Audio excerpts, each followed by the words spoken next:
WhiskyJason here, whiskey from the viewpoint of an American in Germany tasting rare and exotic whiskeys. And today I actually received a package from Sweden. Oh, this is from the Box Distillery, and they sent me a nice little sample. Thank you very much. Box Single Malt Whiskey, Quercus II. Now, my Latin is not very good, and as a botanical expert, I do not know very much, which I'm not, by the way. But I do know that I tried Box Quercus #1, which is called Robur, and it's made from European oak. In particular, it's made from Swedish oak.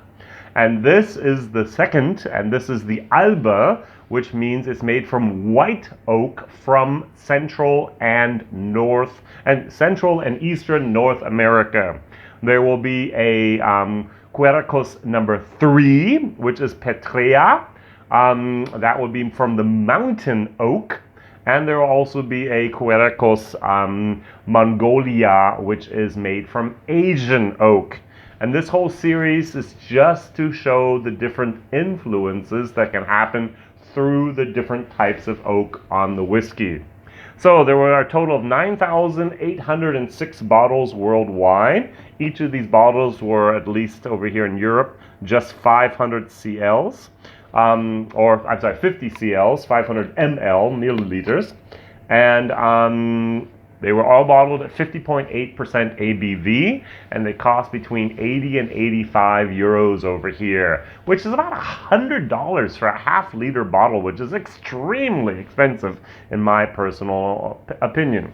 So the first 3 years of the life of this whiskey was spent in 140 and 200-liter barrels. The 200-liter barrels were directly imported from Kentucky, and the 140-liter barrels were imported to Sweden from the Speyside Distillery. So they actually took those barrels and made them into a little bit smaller. And then, and this is the important part, they were put for 10 entire months into new Alba oak barrels. These barrels were made by the master cooper, Johan Torslund, and he made 83 anchors. An anchor is a 40-liter barrel. It's a 10-gallon barrel. And he also made 14 96-liter barrels, which almost transfers fairly good into 20-gallon barrels. So this was distilled between the time period of February 7th, 2014, all the way up to December 10th. So they took different barrels for this. And then it was moved in October 2014 into the box warehouse #3. And then in February of 2018, the 5th to the 6th, it was actually bottled. As I mentioned before, 9,806 bottles worldwide. So 10 months in this oak. Now, for me, as a dumb American over here in Europe, when I think about something being double oaked, I think about, for example, Jim Beam. Double oak, twice barreled. And now, of course, we do double oaked a lot, because every time anything is finished, let's talk about a Glenmorangie, for example. This has a 10-year bourbon, usually a first or second fill bourbon barrel, and then another following 2 years in a sherry cask, finished, double barreled. Normal, absolutely the normal thing, at least here in the Scotch world. Now over here in the American world, we normally don't double barrel something. I've had a few that have been very, very, very nice. I think the Hill Rock double rye, ooh, that was in 2 different barrels. That was exquisite.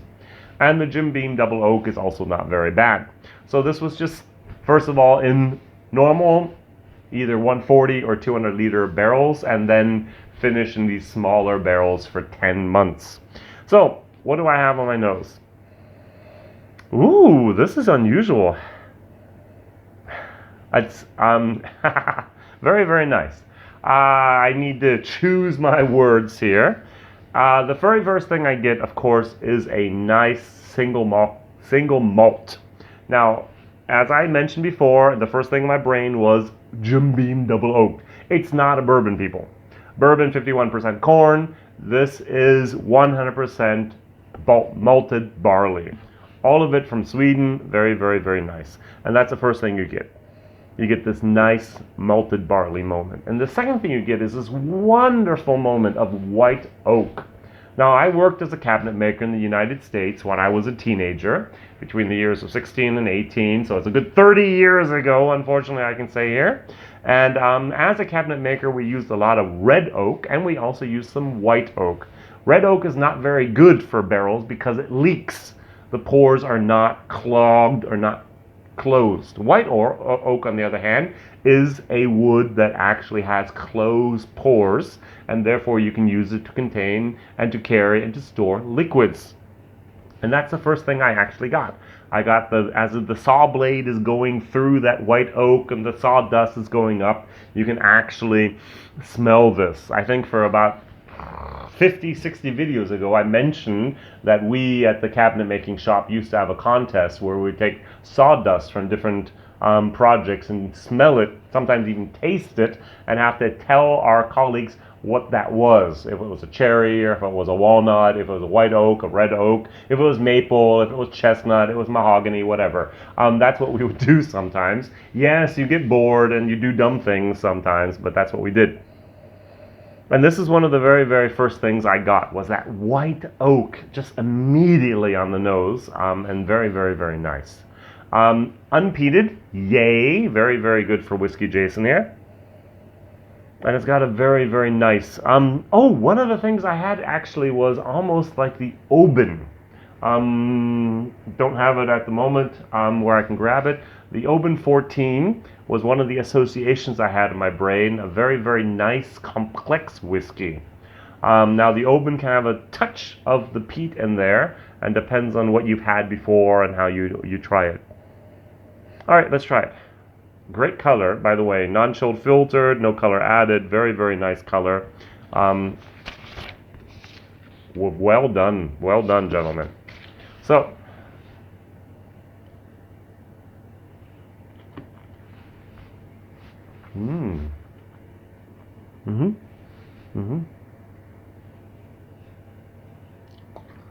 wow. So it's a little bit of a roller coaster. It comes in, you get a nice moment of the malt, the grain, then a little bit of the alcohol, and especially the wood kicks in, and then it turns a little bit fruity, but then the oak, that oak just hammers itself into your brain cells, and it says, hello here, I'm there, and don't ignore me. And it's not a astringent, it's not a tannin moment, but it's a very strong oak moment. But it's very enjoyable. I was looking for the word for a second. Enjoyable is almost too strong of a word, but it's more than acceptable. It's a little less than enjoyable. It's palatable. Yeah. And there's absolutely no moment in this whiskey where I was going, no. From the beginning to the end, from the nose, from the palate, all the way down to the finish, I must admit this is a nice whiskey. So what I'm going to do now is I'm going to try it with a little bit of water. And I actually like tasting whiskeys with different types of water, just a little bit here and there. And what I did in my German video was I'm looking for my little tweezers here, my little bit to have that water in there. I guess I'm going to have to go for this one.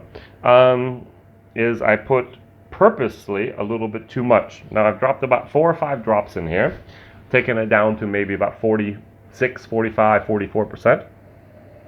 And it really does open it up. It gets much more vanilla, much more sweeter.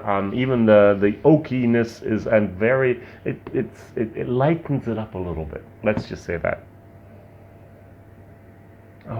Now they promised me that there would be whiskey, at least in the press release. It says here, what awaits you is a spicy whiskey packed with character with hints of new oak, yes, vanilla, yes, and, which I've not had really, is coconut.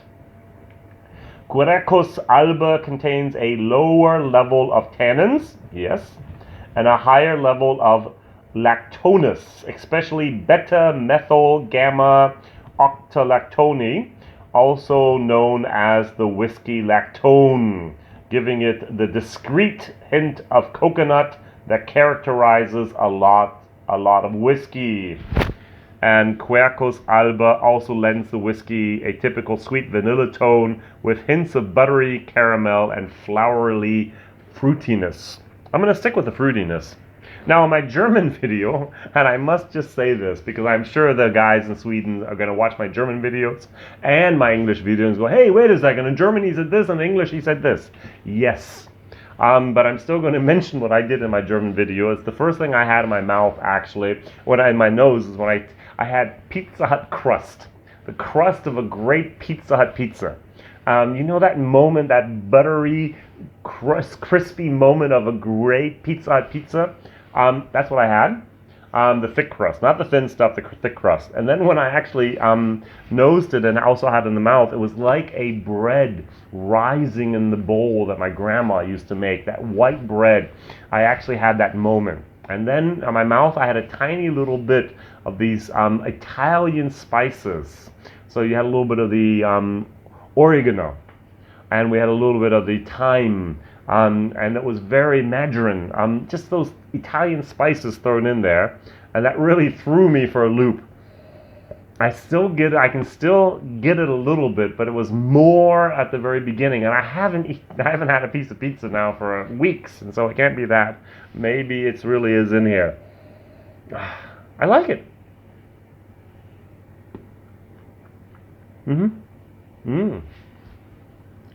The water is not bad at all. It doesn't need it, but it actually makes it a tiny, tiny little bit better.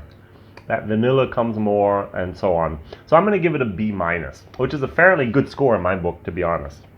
I hardly ever give A's, and so B- is a fairly good thing. A C is actually buy it. B is, hey, really buy it. And an A is, why haven't you bought it? Now, the price. 100 euros, 80 to 85 euros, $100 for a half-liter bottle. I'm not going to fail it, but I'm going to give it a D and a D+. It's not that good. Sorry. It is very nice, and now I know the price is probably justified, not because of the quality of the whiskey, but rather because of the demand. And this is our problem. 9,806 bottles worldwide means that the Quercus Robur #1 was sold out within months in Sweden and in Europe fairly quickly. And so they know it.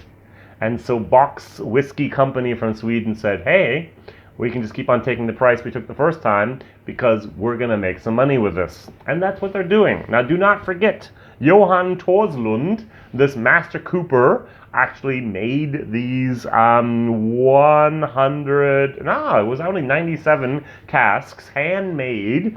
That takes some time. They would put some money in this.